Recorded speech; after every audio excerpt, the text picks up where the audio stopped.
Okay, hello everyone. Welcome to our live monthly Q&A for the members of the Technical Experts Leadership Accelerator. Today I'm by myself, so it's going to be a solo episode. My mom is actually traveling to visit me here, so they're driving from North Carolina to Tennessee for Thanksgiving, and they'd actually planned to leave yesterday, but weather was bad, so they are traveling today. So, yep, just going to be me today. I actually expect it to probably be somewhat of a shorter episode. Many of you are based in the US and it is the day before Thanksgiving. So if you're like me, you've got a busy day planning and getting things done for tomorrow. And in fact, in my case, so Thanksgiving, is usually this huge meal. You're either traveling to go to visit with someone else, or you're preparing a big meal. And in my case, I'm fortunate enough that I have family members who don't put a lot of expectations on cooking and spending a lot of time in the kitchen. And so we're actually going to buy the entire Thanksgiving meal from a local grocery store called Whole Foods. And my mom made a side dish, and I'm going to reheat some frozen peas. So I don't have a lot to do to prepare for the meal, but I am frantically putting together a Cyber Monday sale for people, obviously not you all, because you all are already members, but I am putting together a Cyber Monday offer. And so I'm going to be working on that after this call. So if we don't get a lot of participation, then I will probably just end things early. So let's see, let's go with some just announcements and updates. So one of the things I do want to share with you related to the Cyber Monday deal is some new implementation offers that I'm going to be adding to this program. So all the content, it's the same. You all already have access to that. But as I'm working with more one-on-one clients, I'm realizing that there are opportunities to really help you see benefits faster when you implement some of the different tools. And so one of the things that I'm including in this offer, and I wanted to let you all know about, are some implementation, what I call action taker awards. So let me share my screen real quick and just show you what those are. And let's see, where are those? Just a second. We get those up and going, and I just walk through those with you so you can see them. And I'll be sending emails about these as well, but I just want to give you a quick overview. So let's see here. One second, I'm having a little trouble with my share screen feature. Here we go. Okay, so as I said, I really want to help you implement the tools and the strategies that I teach in the various training modules. And so one of the things that I've been doing is really focusing on coming up with ways for you to actually submit some of what you're actually implementing, actually try some things so that I can review it and give you feedback. And I'm finding that people are really enjoying that. So I found a way to kind of streamline that process. And I wanted to share with you what these Action Taker Awards are, because they will be available to you starting next week. So the first one is a personalized fast track plan. So when you submit the leadership strengths assessment, I know some of you have done it online, some of you have done that one-on-one with me already, but when you submit that, what you're going to get is a little report from me that gives you personalized feedback about your assessment, and also helps you to prioritize some of the other training modules that are on the platform. And then I'll also give you specific links to some of the supplemental resources, some of the quick wins and cheat sheets that I think will really help you give in your results of the leadership strengths assessment. So that's the first thing that you can get as an implementation or an Action Taker Award. The second thing is a value statement critique. So this goes with my technical influencer training module. And so I've created just a little Google form where you can go in and actually give me a summary, like a quick 1 or 2 minute elevator pitch of your value statement, what it is you work on, how you add value to your organization, etc. And when you do that and submit it to me, I'll actually give you detailed feedback. And this one, I will tell you, is something that I do a lot of, particularly around pitch deck presentations, interviews, and board presentations. So really helping you dial in to get the clarity that you need to match whatever it is that you want to say is sort of your value proposition, making sure that matches with your audience. So that's the second Action Taker Award.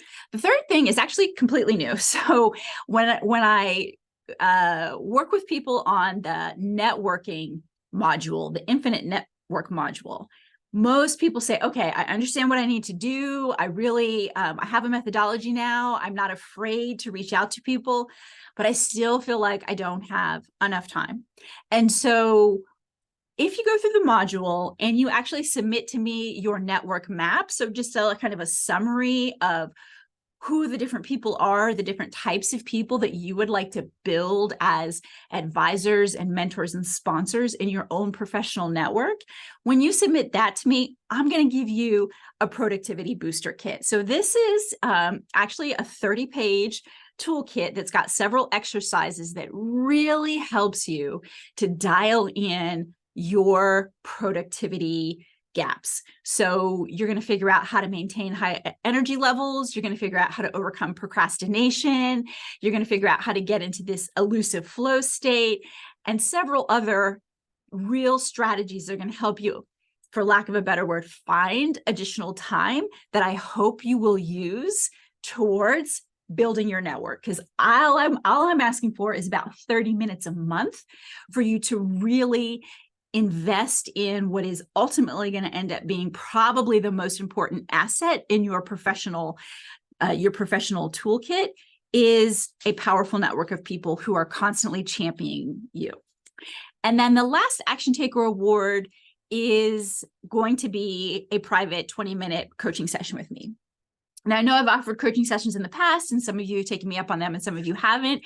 This specific coaching session is going to be focused on one specific topic. So my Unlock Your Authentic Leader module is all about self-reflection, really figuring out what your goals and values are and how to align yourself with your purpose and your values so that you can, yes, have the career that you want, but then actually have the whole life that you want and don't feel like you're sacrificing one for the other. And so when you go through that module and actually jot down a vision and value statement, then that's going to unlock a coaching session specific to that topic. And so when oftentimes I find that when folks really have a clear objective about what they want to get coached on, it's a much more powerful coaching session. So those are 4 new things that I'm going to be adding to this program that you are already a member of, that you already have access to. And I just wanted to give you advanced look at what those are, and you'll be hearing more from me about how to unlock these Action Taker Awards. So again, once you'll submit something to me, I'll review it, and then I'll send you a little note saying, hey, you've unlocked this award. And if it, in the case of the fast track plan and the productivity toolkit, I'll just send you I'll just send those to you. Those are just PDF files. And then the other two, the value statement critique and the private coaching session, the private coaching session, you'll link to a calendar.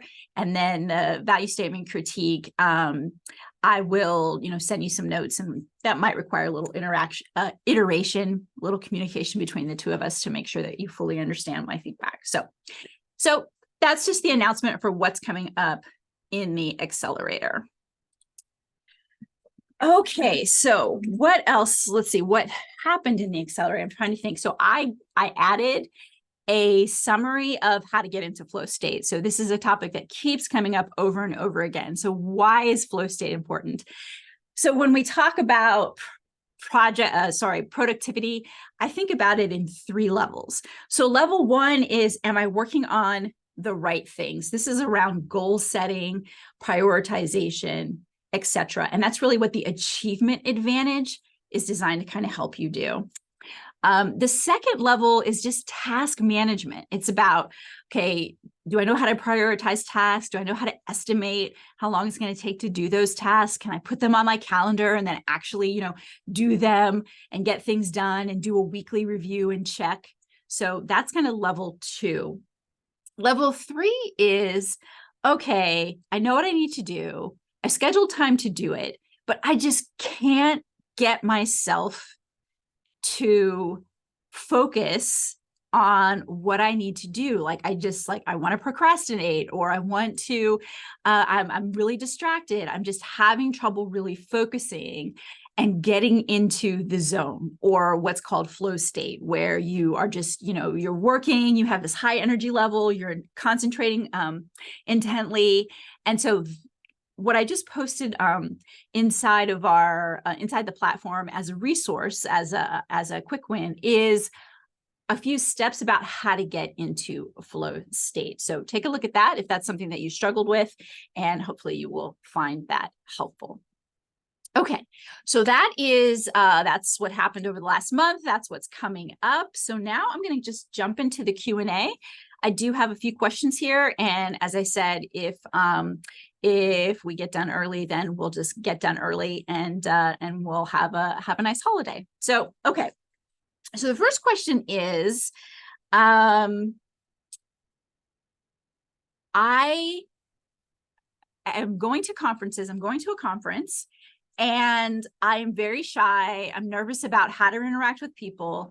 And I want to have a good strategy because I don't want to squander this opportunity to network with people at this conference. So, okay. So the first thing I want to say is, I personally really think that spending a lot of FaceTime one-on-one with people, exchanging business cards, things like that in a conference, I think is pretty overrated, actually. And I say that because it's really a chaotic time. And so the chances of people remembering you, or the chances of you actually having any kind of real, authentic exchange, is pretty low.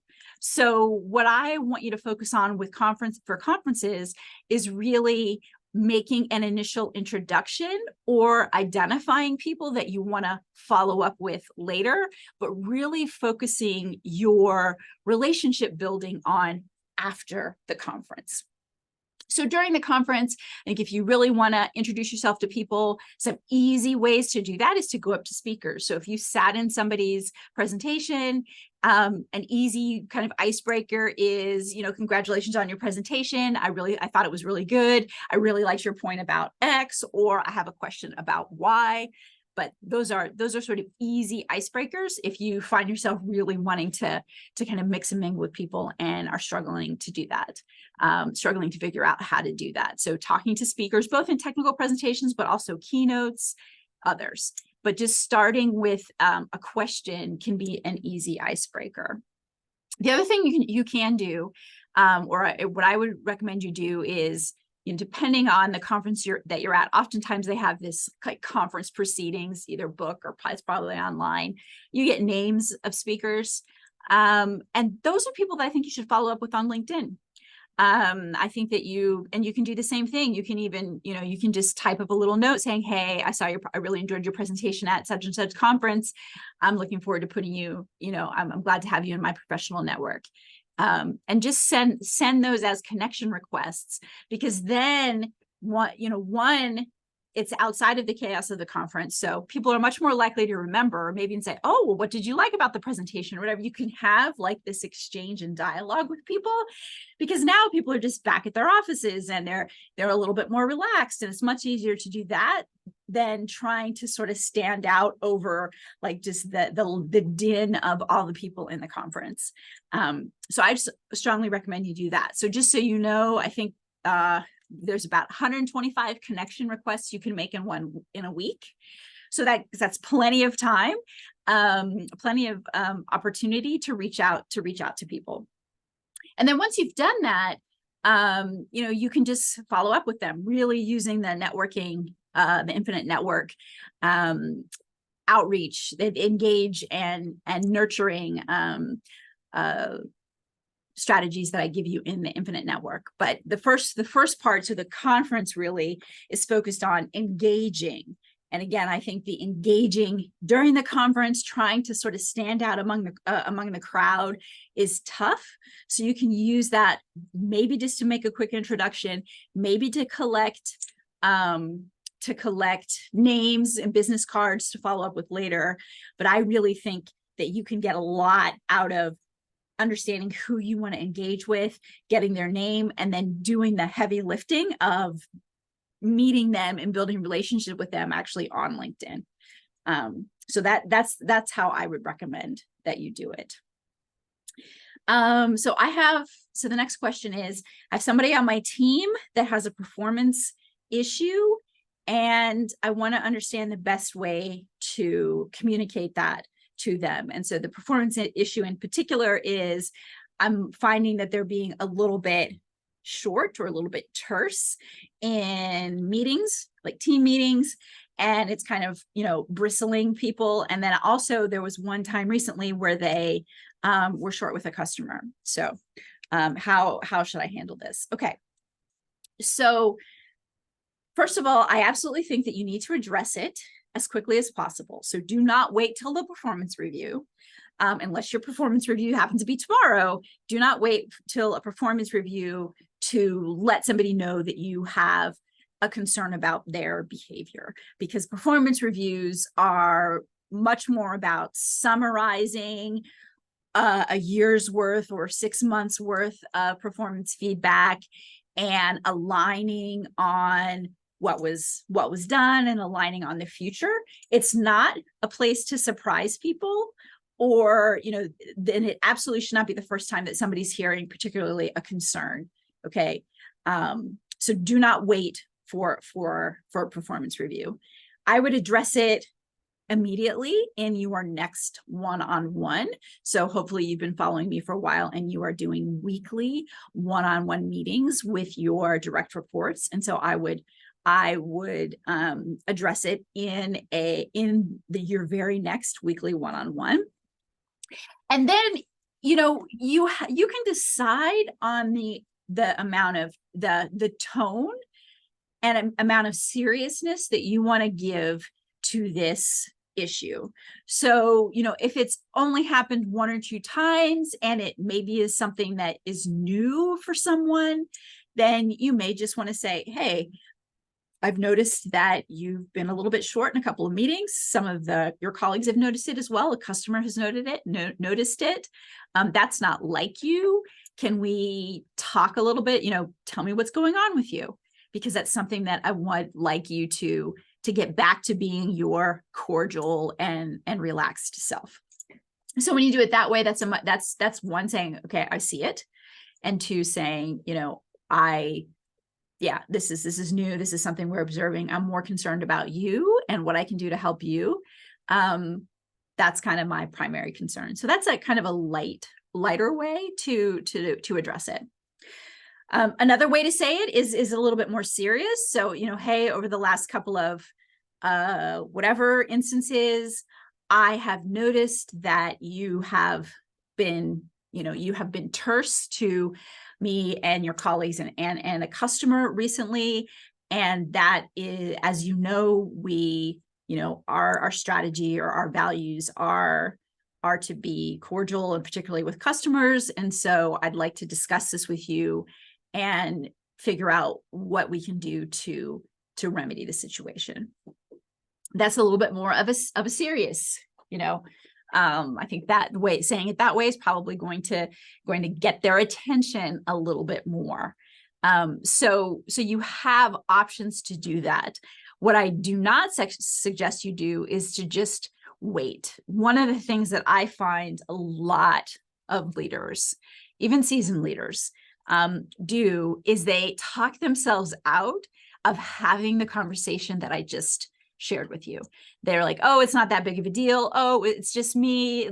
At least they're not doing it with customers. At least they're not doing it with colleagues or whatever. And they somehow talk themselves out of having these very important performance conversations. And the problem with that is that one person's going to probably keep doing it because they don't know.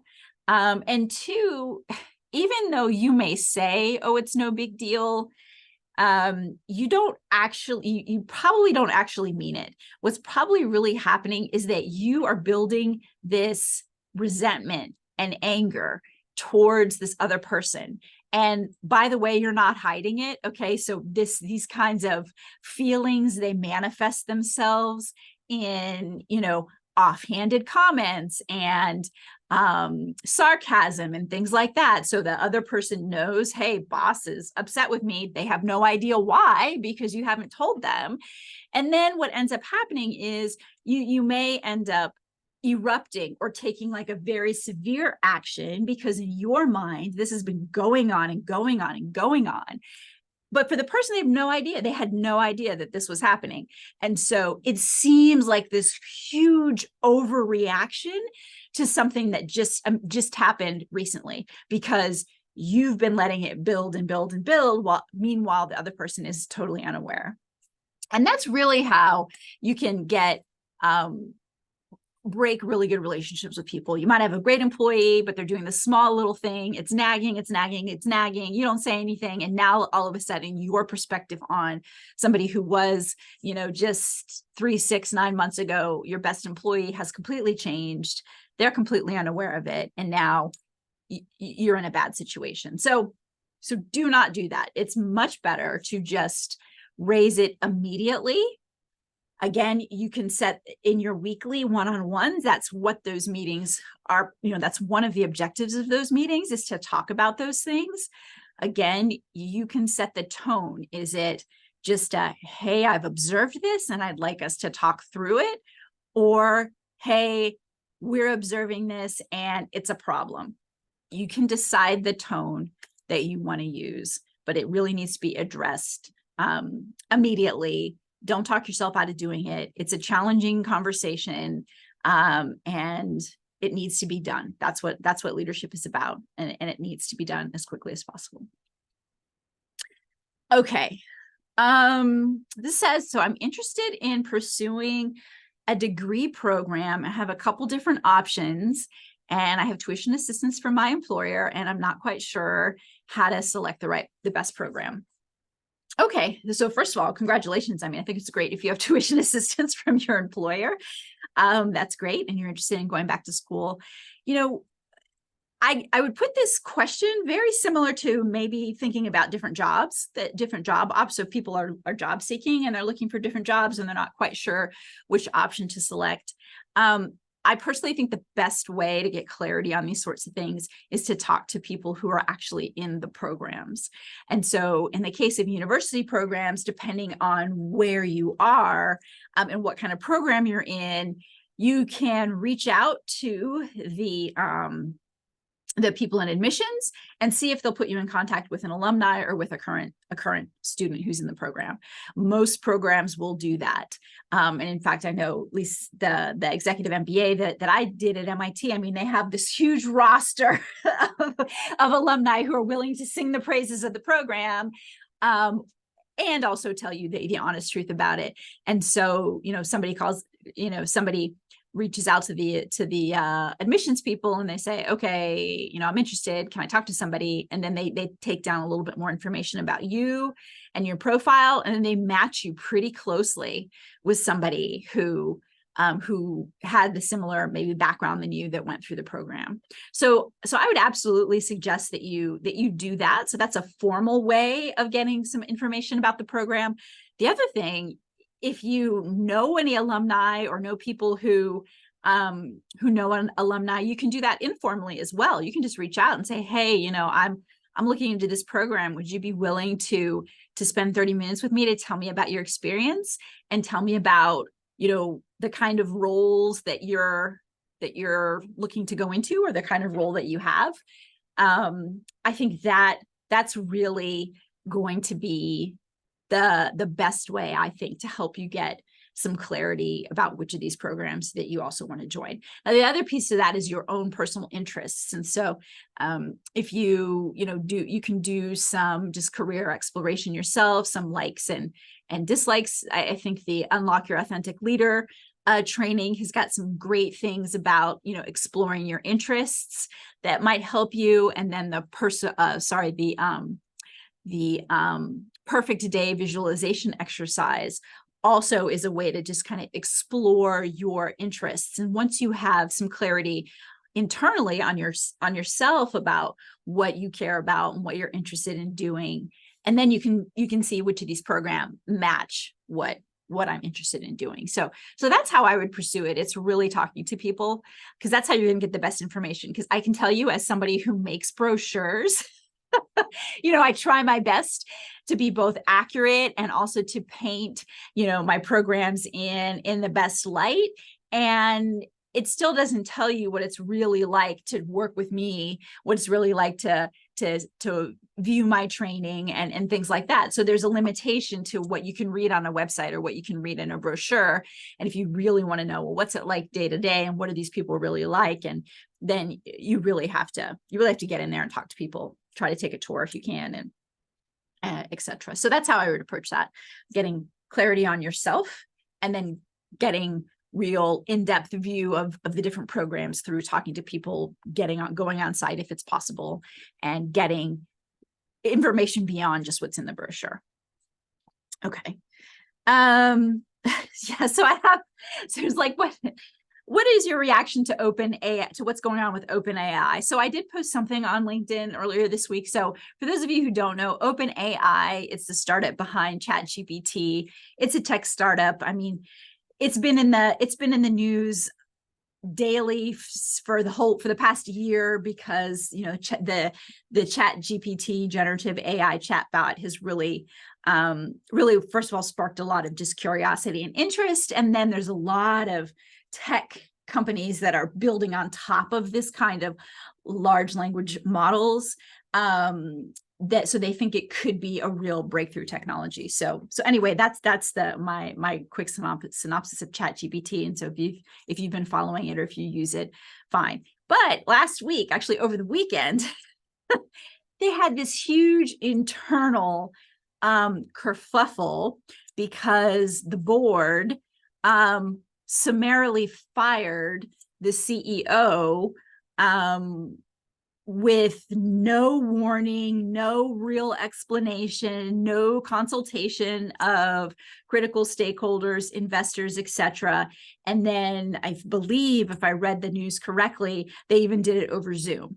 And so it's like one day this is the biggest, brightest startup out there, and the guy the CEO who's at the head of it was, he's on the cover of all the newspapers all the time and sort of like the new face of tech innovation. And then the next day he's fired, and everybody's like, what the heck just happened? And so I posted something on LinkedIn, just a little quick thing saying, one of the things that came out in the news is that Microsoft, who is their largest investor, and I think invested $11 billion in the startup, had not been informed of this firing. So they learned like 90 seconds before the CEO learned that this person was being fired. And I just posted, well, when you have a stakeholder that's invested billions of dollars in your project, they should probably be a C and not an I on the RACI matrix. And so if those of you who looked at the RACI matrix training, RACI matrix is very simply a framework for assigning the level of input and engagement you will have with different stakeholders in your project. And so RACI is an acronym, and it stands for responsible, accountable, RACI, consult, and inform. And so what I said is clearly they just barely informed Microsoft, when in reality they should have consulted with Microsoft, because Microsoft was such a huge stakeholder. And then subsequently, I think it's Wednesday now, and the CEO was then hired by Microsoft, and then the board got completely dissolved, and now it looks like he's back at the startup as the CEO. So that's one of my reactions is this idea of really making sure that you are clear on who the stakeholders are. And I do think for novice leaders and even project managers, it can be wrongly assumed that because you are put in a leadership role, and in this case, the board, so the board technically 100% has the decision-making authority to fire people, to change things, to fire the CEO. They absolutely have that right written in their charter. And so just like you as a project leader, or even the CEO, the head of a CEO of your company, or the head of a division, wherever you sit in the leadership, spectrum, you have a charter and a mandate and a certain amount of decision-making authority that you can exercise without consulting people. You absolutely have that right. And you also, the savvy leaders recognize that there are important stakeholders, whether they're written in the charter or not. There are important stakeholders that should be consulted when very important and impactful decisions are made. And so that was really a mistake that board made, is that, yes, they exercised their rights as written in the charter, but they really didn't have enough insight, and they didn't consult really, really important stakeholders about their decision. And I mean, part of me just thinks, it's like, did they really think that the CEO of Microsoft couldn't keep a secret? Like, they could have called him weeks in advance, or months in advance, or just even a day in advance, and said, hey, we're really thinking about doing this. We wanted to let you know and, get your input, and should have been able to expect that someone at that level, at that caliber, with that much responsibility would absolutely keep that information confidential. So I think that's probably my first reaction. The other reaction that really bothered me, and I've talked about it before, but I'll talk about it again, was this idea of firing somebody over Zoom. I just find that to be just so, it's very bad leadership. It's unnecessarily cruel, I think. And I think it really speaks poorly of the people who actually did it, particularly in this case, where it was really just they needed to talk with one person. I mean, I still don't like it when you've got a mass layoff, hundreds of people that may be spread all over the world. I still think that can be done in a much more tactful way, with smaller groups, and maybe even flying somebody out, to be out in if you can come up with nodes of people that you can congregate together. So I still think that really you should err on the side of having that kind of conversation face to face, and particular and preferably one-on-one when you can. So that's the other piece, and I've talked about it before, but one of the things that I had to do in my career was to shut down a project. It had about 15 people. It had been going on for a long time, and it was a high profile project. I had to shut down that project. And because it wasn't going to make the return on investment that the company wanted. And so we had to shut down that project. And one of the things I would say in my career, it was a difficult thing to implement, but at the end, I felt really proud of just the level of professionalism that we executed this difficult thing of letting folks know that we're not going to keep this project on. We are not going to be able to keep all of you on the team, et cetera. And I'll tell you how we did it. And I will say, I implemented it. I think I implemented it really well with my project leader at the time. I won't take credit for the process. So this was a project at Alcoa, and Alcoa really had, I think, a very well thought out, very professional process for doing something like this. I also had great mentorship from my boss, who was a very seasoned leader and was like, okay, you need to make sure you talk to this person and this person first. But what we did is, we did after the decision had been made. So, I did all this analysis and on, I don't think we can move forward with this, and here's why. And so then once senior leadership decided, yes, we're going to shut this project down. Then we went through the process of, okay, how do we communicate and implement this change that is going to be difficult for people? And so we put together a communication plan. We worked with the head of the country where this was being implemented. We worked with the head of the operations for the area. And I worked with my project lead, and we worked with the union, the local union, to put together a communication plan that we wrote down and we circulated amongst a very small group of professionals who could be counted on keeping things like this confidential. But, what we're going to say, why the project's being closed down, what we believe questions are likely to be about, okay, what does this mean for me? What does this mean for my job? How much time will I have? To find something else? What resources will be made available to me, et cetera. So we really thought through questions that were likely to come up.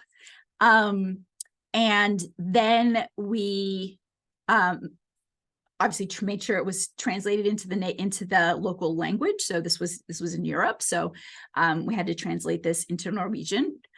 And then I got on a plane and went out there. We set a date, we set a meeting, and then I got on a plane and went to Norway.